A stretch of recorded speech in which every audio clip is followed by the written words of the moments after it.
धक्कादायक. बांभोरीत दारूच्या नशेत मित्राचाच काढला काटा. अपघाताचा बनाव पोलिसांनी उधळला. बांभोरी येथील रेल्वे पुलाखाली राहणाऱ्या दोन मित्रांमध्ये पैशावरून वाद झाला. याचे पर्यावसन हाणामारीत झाले. यावेळी मित्र मयत झाला असून तो काही हालचाल करीत नाही असे लक्षात आल्याने मयताचा मृतदेह रेल्वे रुळावर फेकून अपघात झाल्याचा बनाव करण्यात आला. मित्राला खून प्रकरणी पाळधी पोलिसांनी ताब्यात घेतले आहे.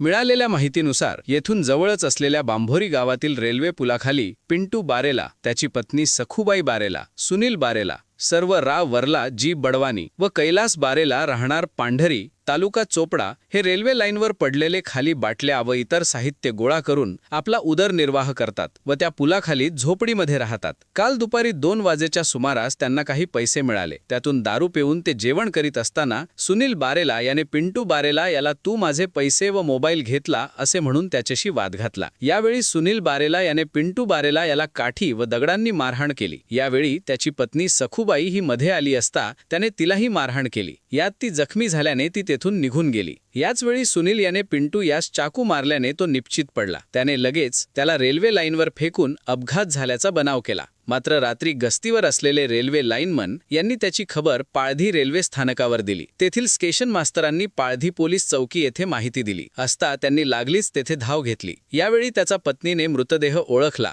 व सुनील बारेला याने खून केल्याचे सांगितले. पोलिसांना पाहून सुनील बारेला पळू लागला. मात्र पाळधी पोलिसांनी त्याचा पाठलाग करून त्याला ताब्यात घेतले. घटनेची माहिती मिळताच चोपडा भागाचे पोलीस उपविभागीय अधिकारी अण्णासाहेब घोलप, धरणगाव पोलीस ठाण्याचे पोलीस निरीक्षक सुनील पवार, पाळधीचे सहपोलीस निरीक्षक प्रशांत कंडारे यांनी भेट देऊन पाहणी केली. यावेळी मोबाईल फॉरेन्सिक व्हॅनही येऊन पुरावे गोळा करण्यात आले. याबाबत सखूबाई बारेला यांनी दिलेल्या फिर्यादीनुसार पोलिसात गुन्हा दाखल झाला असून पुढील तपास पाळधीचे सहपोलीस निरीक्षक प्रशांत कंडारे व त्यांचे सहकारी करीत आहेत. सुनील बारेला याला पाळधी पोलिसांनी ताब्यात घेतले आहे.